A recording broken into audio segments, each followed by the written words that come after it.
प्रदीप पांडे की भोजपुरी फिल्म ससुराल की शूटिंग 15 जनवरी से गुजरात के राजपीपला शहर में की जाएगी।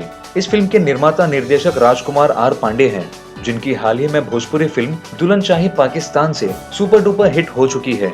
निर्देशक राजकुमार आर पांडे ने बताया कि ससुराल बहुत ही अलग कहानी है, जो हमारे ऑडियंस को पसंद आएगी। इस फिल्म के गाने बहुत अच्छे हैं, जिसकी रिकॉर्डिंग पूरी हो चुकी है। इस फिल्म में प्रदीप आर पांडे चिंटू का बहुत ही अलग किरदार है, जो अब तक की भोजपुरी की किसी भी फिल्म में नहीं देखा गया है। इस फिल्म में भोजपुरी इंडस्ट्री के कई और कलाकार नजर आने वाले हैं, जिसकी घोषणा जल्द ही की जाएगी। तो कैसी लगी आपको ये स्टोरी, शेयर कीजिए कमेंट बॉक्स में। और भोजपुरी इंडस्ट्री की तमाम ऐसी चटपटी खबरों के लिए सब्सक्राइब करें हमारा चैनल स्पाइसी भोजपुरी।